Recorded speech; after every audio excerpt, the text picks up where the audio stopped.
तो मौत मिटाने नहीं आती, दुनिया बदलवाने आती। इकबाल कहते हैं, अल्लामा इकबाल, उनके खुतबात पढ़िए तो इकबाल कहते हैं, death does not exist, it is life that is the predominate reality, not death. लगाओ इकबाल पे फतवा। इकबाल क्या कहता है अपने खुतबात में? डेथ डज नॉट एग्जिस्ट, कहता मौत का कोई वजूद ही नहीं है।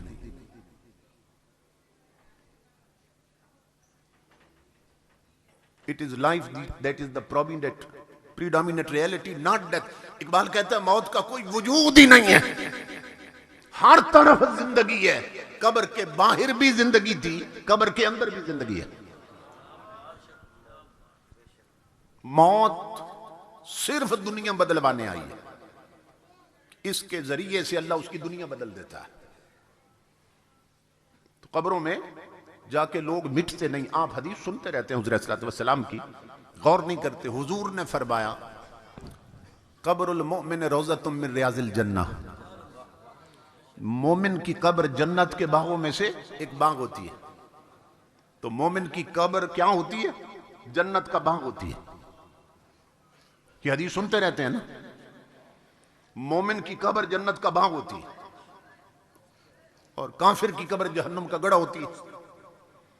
तो मोमिन की कब्र क्या होती है? जन्नत का बाग होती है। अब मुझे ईमान से बताइए कि जन्नत में मुर्दा रहते हैं या जिंदा रहते हैं? मोमिन की कब्र जन्नत का बाग है, तो क्या बाग में और जन्नत में मुर्दे रहते हैं या जिंदा रहते हैं? तो बताया जा रहा है मौत ने उन्हें मिटाया नहीं है। एक और हदीस में हुज़ूर सल्लल्लाहु अलैहि वसल्लम फरमाते हैं, तोहफतुल मुमिनिल मौत, अल्लाह रब्बुल इज़्ज़त मोमिन को मौत गिफ्ट के तौर पे देता है, तोहफे के तौर पे।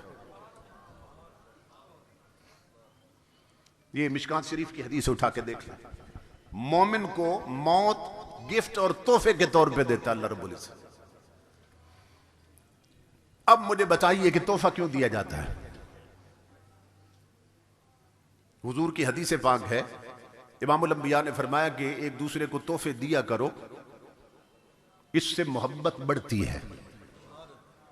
यह हदीस रसूल है कि तोहफे दिया करो, इससे मोहब्बत बढ़ती है। इसीलिए हुजूर ने फरमाया कि मोमिन को अल्लाह मौत तोहफे में देता, तो तोहफे से क्या होता है? मोहब्बत बढ़ती है, ताल्लुक और पक्का हो जाता है, ताल्लुक और मोहब्बत और मुस्तहकम हो जाती है तोहफा देने से।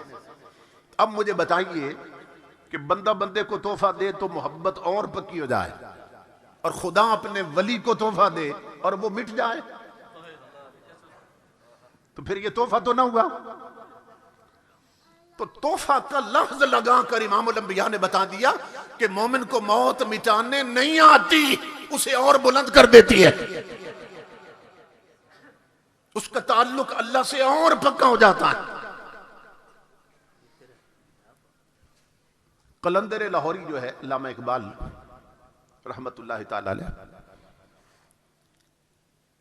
हजरत मौलाना अब्दुल सत्तार खान नियाजी रहमतुल्लाह ताला अलैह, आप पिंडी में तशरीफ लाए तो खिताब था उनका भी, और मेरे बड़े भाई जान हजरत अल्लामा साहिबजादा मोहम्मद अबू बकर चिश्ती साहिब ज़ीदा मजदूह, उनका भी।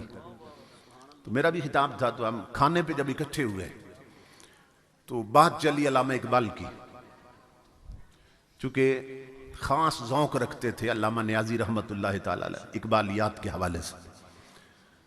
तो हमने पूछा इकबाल के हवाले से आप क्या कहते हैं? तो वो फरमाने लगे कि मैं अल्लामा इकबाल के नौकर से मिला हूं, जिसकी जिंदगी गुजरी थी इकबाल की खिदमत में। उस वक्त जब उन्होंने बात बताई थी तो अभी किताबों में नहीं आई थी, अब किताब में भी आ चुकी है, रोजगार फकीर में। तो कहते हैं मैं नौकर से मिला, मैंने कहा कि आपकी पूरी जिंदगी गुजरी है अल्लामा इकबाल की खिदमत में, तो कभी कोई अजीब चीज भी देखी आपने उनकी जिंदगी में? तो वो रोने लग गया और कहने लगा कि अल्लामा साहिब ने मुझसे वादा लिया था कि मेरी जिंदगी में ये राज फाश नहीं करना है। अब चूंकि वो नहीं रहे, दुनिया से जा चुके हैं, इसलिए अब मैं बताता हूं। मैंने कहा क्या बात? कहने लगे कि एक रात मैं अपने कमरे में सो रहा था, रात के 3 बजे का वक्त होगा, 2, 3, 4 बजे का वक्त, पिछला पहर था। तो अल्लामा इकबाल ने ना मुझे जगाया आके, तो मुझे कहने लगे कि मेरे एक मुअज़्ज़ज़ मेहमान आए हैं, तो वो लस्सी पीना चाहते हैं, और जाओ कहीं से ताजा लस्सी बनवा के लाओ। वो नौकर कहता है, मैं उठा और परेशान हुआ कि इस वक्त मेहमान आए हैं और लस्सी पीना चाहते हैं, तो ये लस्सी पीने का कौन सा वक्त, और इस वक्त लस्सी कहां से मिलेगी। खैर मैं नौकर था, अब क्या करता। मैं किचन की तरफ गया, बर्तन उठाना चाहा। इकबाल ने कहा मैं खुद धो के देता हूं। इकबाल ने अपने हाथों से ना बर्तन खुद धोया और मुझे दिया, कहा जाओ लस्सी लेके आओ। मैं आंखें मलता जा रहा था गली में, अब लस्सी कहां से मिलेगी इस वक्त। कहता मैं इसी मखमसे में था कि जब गली का मैंने मोड़ काटा ना, तो मैं देखकर हैरान हो गया कि एक खोखा बना है, एक बाबा बैठा और लस्सी बना रहा है।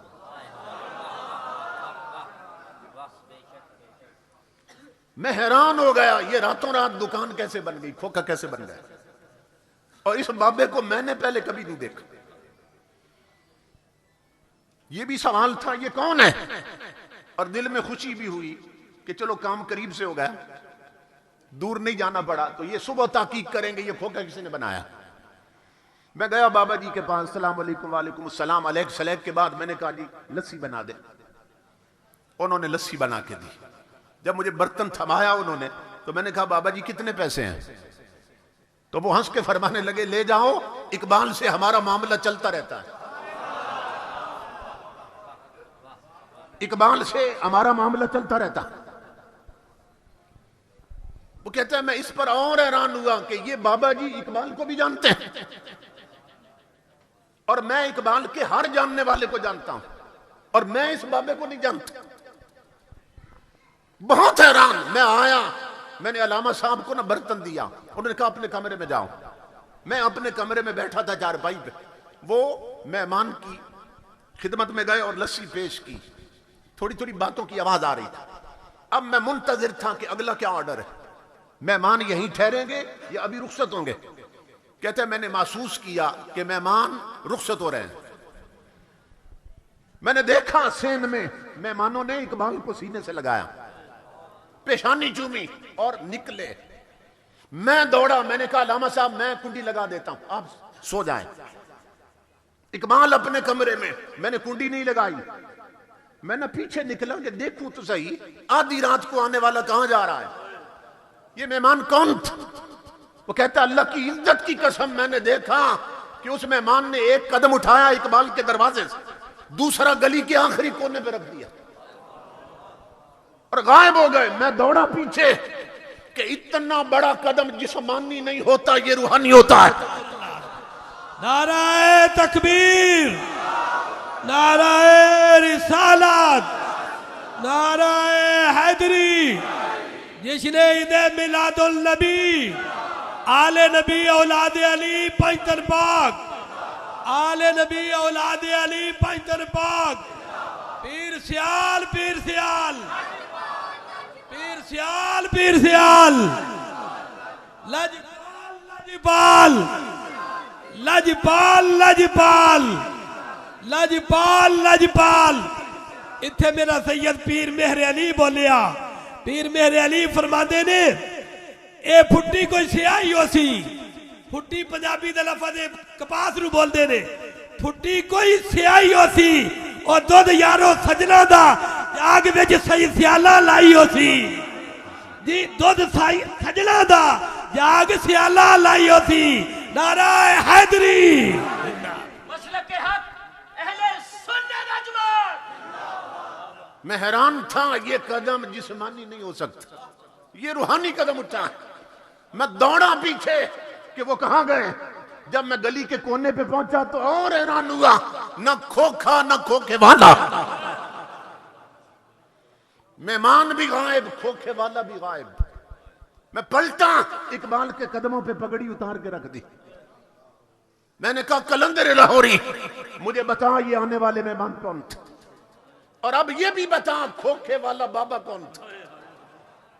इकबाल की ना तबीयत में जलाल था, तो तो इकबाल गुस्से में आ गए, कहा न छेड़ मलंगा नू, जा अपना काम कर, जाओ सो जाओ। मैंने हाथ जोड़े, मैंने कहा जिंदगी गुजरी है खिदमत में, मुझे इतना तो बता दे आज, और ये कौन आए थे और वो खोखे वाला कौन था? इकबाल ने कहा मेरी जिंदगी में वादा करो राज फाश नहीं करोगे। तो बता देता हूं, ये कलंदर लाहौरी है, ऑक्सफोर्ड और कैम्ब्रिज की यूनिवर्सिटियों का फारिग, यूरोप में पढ़ने वाला है, पीएचडी वहां करने वाला है, मगर मां ने चूंकि इसकी गुट्टी में कुरान रखा था। इकबाल ने अंग्रेजी बाद में पढ़ी, मोहम्मद अरबी की शरीयत पहले पढ़ी थी। इकबाल कहने लगा वादा कर राज फाश नहीं करेगा जिंदगी में। मैंने वादा किया। इकबाल ने कहा सुन, अल्लाह की इज्जत की कसम, आने वाले गरीब नवाज थे और खोखे वाले दाता अली हुजवेरी थे।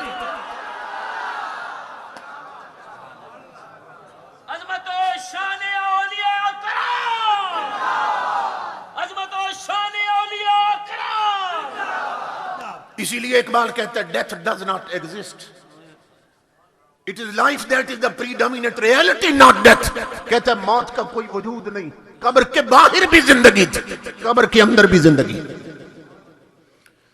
इसीलिए इकबाल कहता है मौत को समझे हैं गाफिल, इख्तिताम में जिंदगी है ये शाम जिंदगी, सुबह दवा में जिंदगी। इसीलिए इकबाल कहता है फना कैसी बका कैसी जब उसके आशना ठहरे,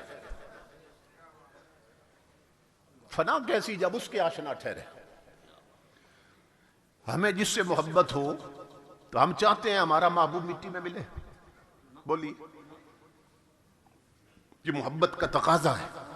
हमें जिससे प्यार हो मोहब्बत हो, हम चाहते हैं हमारा महबूब मिट्टी में मिले।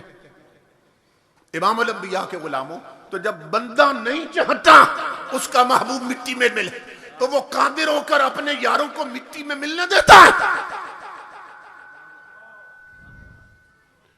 तो मौत मिटाने नहीं आती, मौत सिर्फ दुनिया बदलवाने आती है। इसीलिए इमाम अल अंबिया ने फरमाया तोहफतुल मुमिनिल मौत, मोमिन को अल्लाह रब्बुल इज्जत मौत गिफ्ट के तौर पे देता, तोहफे के तौर पे देता। तो मौत मिटाने नहीं आती, सिर्फ दुनिया बदलवाने आती। इसलिए मेरे आका के गुलामों, एक और हदीस में हुजूर ने फरमाया कि मेरे बाज गुलाम ऐसे हैं इज़ा उदखिलल मय्यतुल क़ब्र मुस्सिलत लहु शम्सु इंदा गुरूबिहा, कि जब उन्हें कब्र में रख दिया जाता है ना तो फिर सूरज को वक्त असर पे ले आता है अल्लाह रब्बुल इज्जत।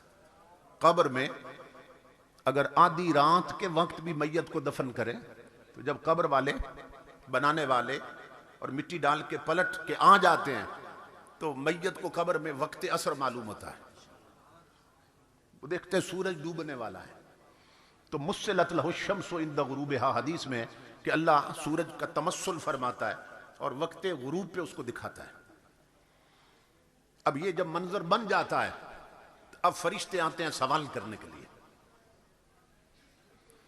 आप जानते हैं ना, हदीस पाक सुन रखिए, 3 सवाल करते हैं फरिश्ते, मर रब्बुक वमा दीनुक वमा कुन्त तक़ूलु फी हक़्क़ि हाज़ा रजुल लज़ी बुइसा फ़ीकुम। तो उधर फरिश्ते आते हैं सवाल करने। अब हदीस के लफ्ज़ सुनिए, इमाम अल अंबिया फरमाते हैं फयजलिसु, वो उठ बैठता है कब्र में। ये मिट गया है तो उठ बैठा कौन है? बाज बदबख्त कहते हैं ना नबी वली कब्रों में करवट भी नहीं बदल सकते, और इमाम अल अंबिया बता रहे हैं ये मेरा गुलाम है, फरिश्ते आए हैं ये कब्र में उठ बैठा है। फयजलिसु, उठ बैठता है, यमसउ ऐनैहि, अपनी आंखें मलता है। क्यों? मिट के नहीं उठा, सो के उठा है। आंखें वो मलता है जो सो के उठा। यमसउ ऐनैहि, आका फरमाते हैं आंखें मलता है। इधर फरिश्ते सामने आ जाते हैं, वो कहते हैं मर रब्बुक, बता कब्र में आने वाले तेरा रब कौन है? वो फरिश्तों को देखता और फिर सूरज को देखता है। इमाम अल अंबिया फरमाते वो देखता है सूरज डूबने वाला है। फरिश्ते पूछ रहे हैं तेरा रब कौन? वो हटाता है फरिश्तों को, यूं धक्का देता, कहता दऊनी उसल्ली, पीछे हट जाओ, पहले असर की नमाज पढ़ने दो फिर जवाब देता हूं।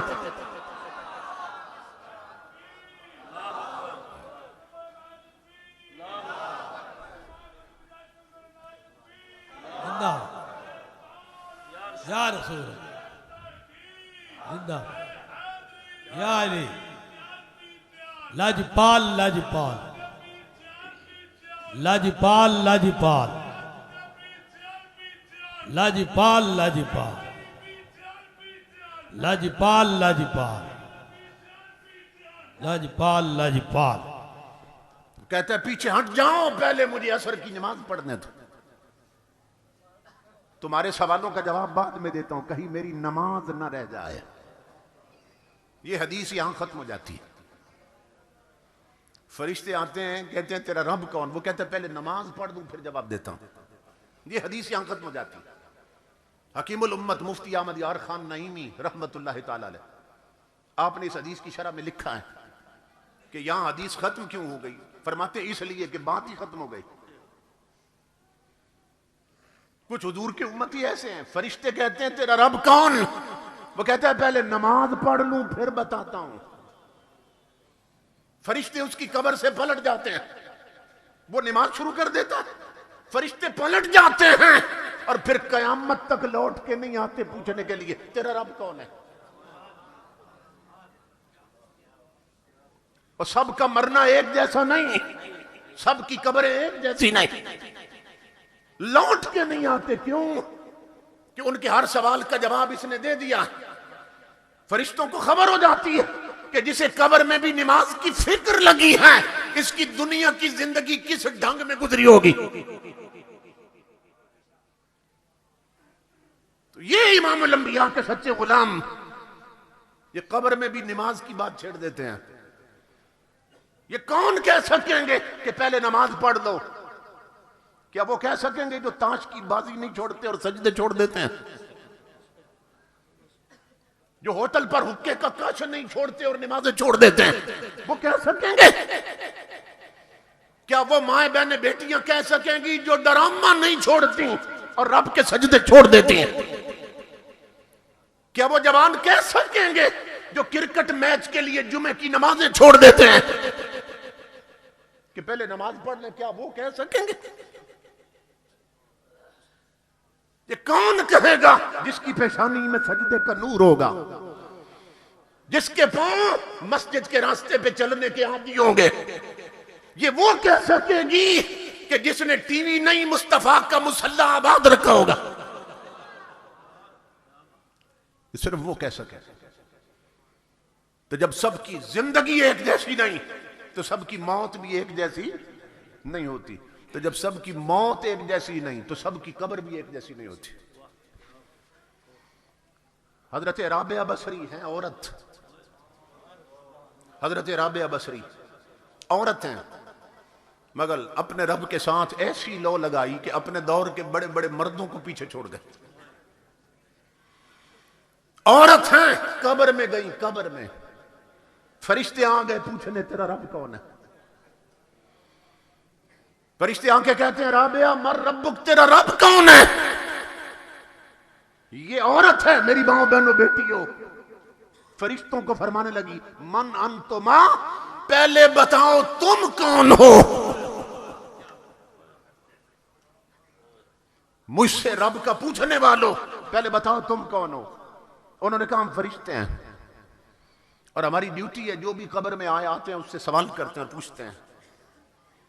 आपने फरमाया हजरत राबिया ने बताओ कहां से आए हो? फरिश्तों ने कहा आसमानों से आए हैं। कहां से आए? आसमानों से आए।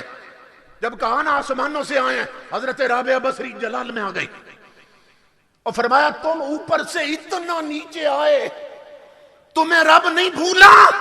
मैं सिर्फ 2 गज नीचे गई, मुझे यार कैसे भूल सकता है?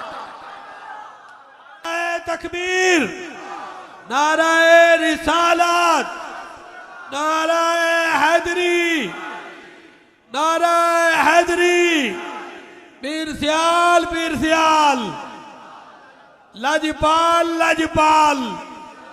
अल्लाह अल्लाह किए जाने से अल्लाह ना मिले तो अल्लाह वाले हैं जो अल्लाह से मिला देते हैं।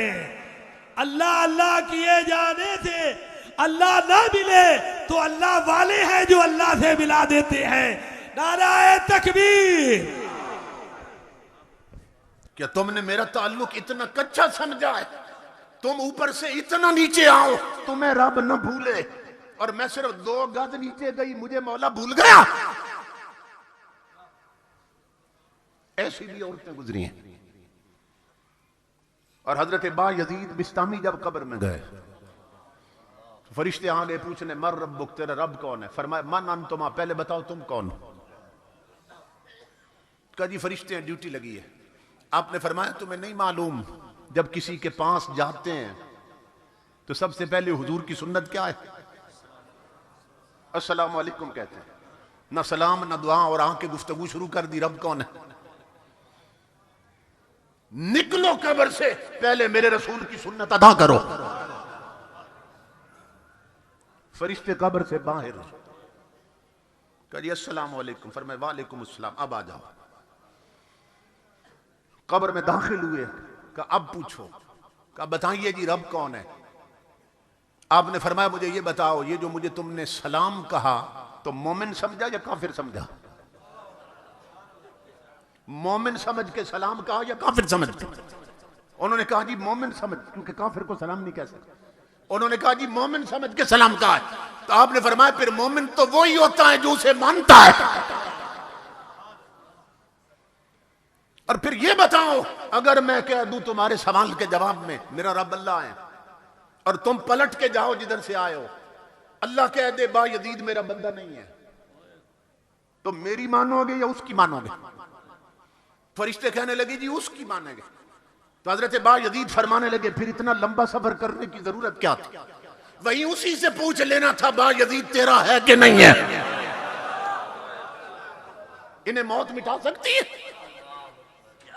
ये वो लोग हैं जिनके लिए मौत तोहफा बनी। एक फरिश्ता दूसरे से कहने लगा, ओ यार ये कौन बाबा आया?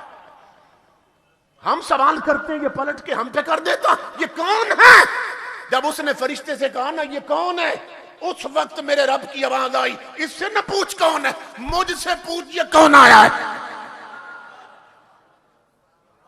हाजा अबू यजीद, अल्लाह बता रहा है, अब तारुफ करवा रहा है फरिश्तों को, ये कौन आया है? फरमाया हाजा अबू यजीद आशा फी मोहब्बती व माता फी मोहब्बती व बोदे फी कब्र ही कदालिक व युबसो कदालिक। फरिश्तों लौट आओ इसकी कब्र से, ये मेरा आशिक बा यजीद है, इसे मेरे इश्क की मस्ती चढ़ी हुई है। अल्लाह तारुफ करवा रहा है, ये मेरा आशिक है, इसे मेरे इश्क का नशा चढ़ा है। उसी मस्ती में ये फौत हुआ था, जिंदगी भर उसी मस्ती में रहा, उसी मस्ती में फौत हुआ, मेरी मोहब्बत की मस्ती में, और उसी मस्ती में कब्र में उतारा।